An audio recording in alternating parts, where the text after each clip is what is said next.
it later in life. I mean, what was he? He was like just over 5 feet. In real life, I don't know. He certainly wasn't very big, and obviously football players are usually quite large. But yeah, it's a true underdog story, and I think it's shows what power of heart can do, even if you don't have the size to back it up. So always a good one. Anyone who says they like the movie Rudy is spewing fake news. How dare you? How dare you? I hate that movie. How do you hate that movie? I hate the movie because, first of all, again, it's not believable. I know this story actually happened, but they literally only put him in a game that they were cruising in, and the other team just completely sucked. All right, so I mean, like, if they had put him in a game against Michigan, no. Yeah, but I mean, that's what makes it true, and that's all he ever wanted, was to just be on the field in a game, and that was when college football, I think, was bigger than the NFL. I don't know for sure. I don't remember the exact time period, maybe the 60s, 70s, something like that. I don't know. First of all, I'm not even a fan of Notre Dame. It's actually one of my least favorite schools, right up there with LSU and Alabama. But I can't get over the fact that Rudy, this tiny little pipsqueak, everyone makes a big deal about, oh, Rudy got into the field. Oh, Rudy did this. It's like Moneyball. It didn't matter. Like, it was pointless. It's not like, everyone else got hurt and, he scored the game-winning touchdown in a game that really mattered. It's like, oh, yay, you got into the game and you got a pity score. You know what I mean? Yeah. It's like you scored an empty net goal in hockey. Like, congratulations. You literally just had to get kind of lucky. I can score an empty net goal in hockey. Like, if you let me get past one defender, I can score an empty net goal in hockey. Can you? I don't know. Let's see you do it. All right. The Dan Tony empty net challenge. I'm just not about Rudy. I've seen it twice. Once earlier in life, then again later.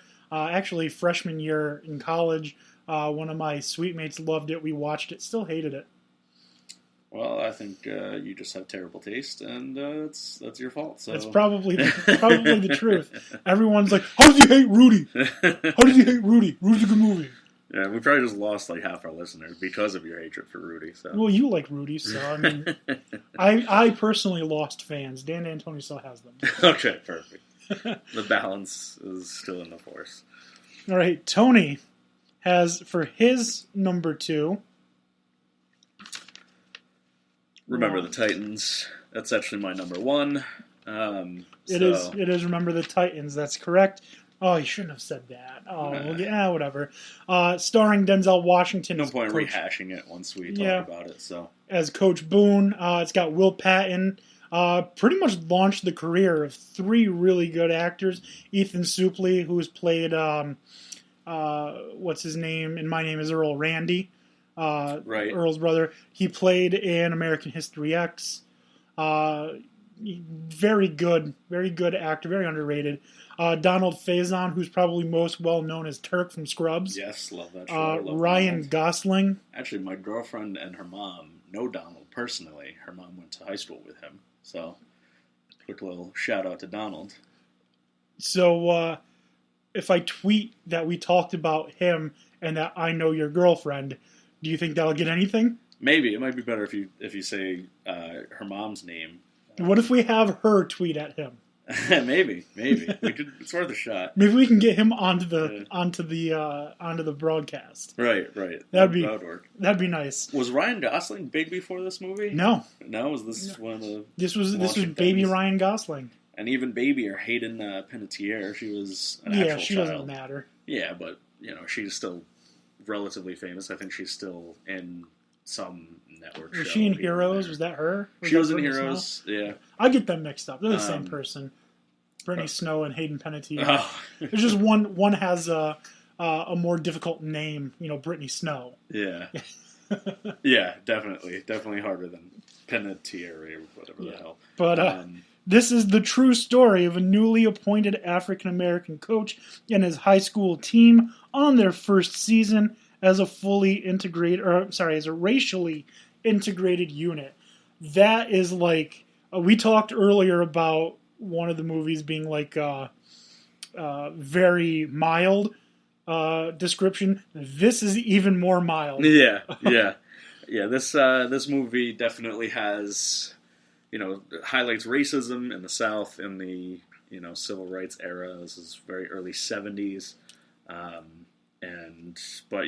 the team still comes together and learns to respect each other regardless of their background and left side, strong side. Gary Bertier and Julius. What was his name? Julius. Let me get it for you. Julius Campbell. Julius Campbell. Yep. Yeah. Oh man, it's a great movie because it has everything that you would be looking for in a good story. It's got racism. Obviously, I'm kidding. It's got everything that you're looking for in a good movie. It's got the build up, the team doing well, Titans eating free. It's a funny thing that happens in the movie. Titans eat free, and then they get kicked out, and they remove that sign. Yeah, because they're eating too much. It's got feel good winning. Coach doing these unorthodox things, bringing them together, like making them do a really long run in like the swamps near Gettysburg. Yep. Where they come together and realize this guy standing next to me, he really is looking out for my best interest. We're one unit. Mm-hmm. Other things at the time that were crazy experiment, making a black person and a white person be roommates, getting to know each other. Yeah, shocking things like that. Yeah, love that movie. Love the message. Love the acting. Just absolutely, I could watch that movie like anytime. Yeah, my wife and I, that was actually one of the first movies we watched together. Oh, yeah? I just remember the Titans, yep. Very good movie. This was back in college. Her at College of St. Rose, me at UAlbany. Watched... Oh, God. What a pairing that is. Oh, don't I know it. That's okay. She redeemed herself. She got her master's at UAlbany. Okay. So all is good. I can forgive it. But her elitist ways. Yeah. But anyways, seriously, one of the better movies in all of sports. If we were doing a top 10 list, this would probably be my number 6. Okay. But we're only doing top 5 because no one wants to sit through a top 10 list. Yeah. With 3 different people, well, what we expected to be 3 different people. So we'll talk more about this in a little bit. Let's move on. What do you have for your number 2? Oh, wait. Are we getting down to number 1 now? Yeah, that was the end of the number 2. Wow. So that's why I said let's just do it now because it's just going to come right around. So we'll go over the number 2 picks again. Mine was Cinderella Man. Yours was Rudy, which you hate. Which I hate. And Tony's, that is, was Remember the Titans. So now what we're going to do is we're going to go over our honorable mentions, things that didn't quite make the list, but definitely worth talking about because they're good movies. So I got 4 honorable mentions. Radio. Great one. Ooh, I didn't even think of that one. Cuba Gooding Jr., Ed Harris. Yeah. Story of a mentally handicapped kid who just loves being around football, becomes part of the coaching staff. Yeah, just becomes like the symbol of the team, more than...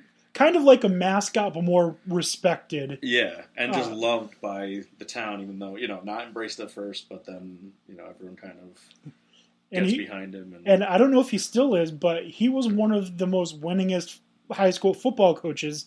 Was in like the state of Alabama. Was Is that where they're from? Oh, yeah, he won like many championships. Many state championships as a coach. Despite the fact that he tells everyone, it's reverse! and he likes eating both kinds of pie. That he does. Yeah. So after that, I have Remember the Titans. Definitely should be. No need to talk about that right now. We'll get to that in a little bit. Joanna Man, I love that movie. which was, I guess, ahead of its time. I don't know when it comes to gender relations. I don't know. Like, does this fall on the offensive spectrum? Does it fall on the raising awareness spectrum? Yeah, it was a different time. I think it was innocent in that way. I don't think it was trying to offend anyone that might be, non-binary gender. For those who haven't seen the movie or just want a refresher, male basketball player gets kicked out of the league for whatever. Yeah, just multiple troubles. Like Ron Artest style stuff. Yeah. Decides he wants to continue playing basketball, but the only way he can do that is to play in the WNBA, so he dresses as a female. Named Joanna Man, surprisingly. Yeah. And no one catches on that this lady is dunking and playing at like a much higher level than the... But through it all, he was a very selfish player when he was in the NBA, and he was a jerk all around, and he learns to become unselfish, becomes a great passer for the first time in his career, and learns to respect the WNBA. And as he should. Women in general. Yeah, absolutely. WNBA is fun quality basketball. But we digress.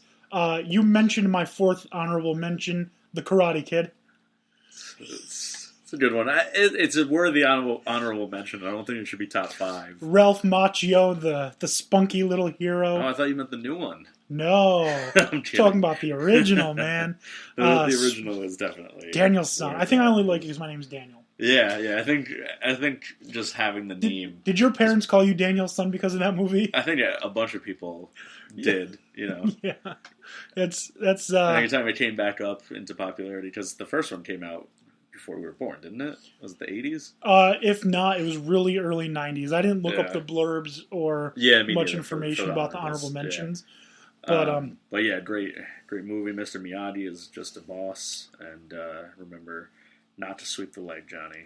Yeah, and also don't kick in the face, which he totally won on. Yeah, cheater. Yeah. All right, so what do you have for honorable mentions? Well, I had Cinderella Man up there. I had Friday Night Lights. Great! It's a classic high school football movie in the South. Great movie. Bobby. Booby? No, Booby Miles? No.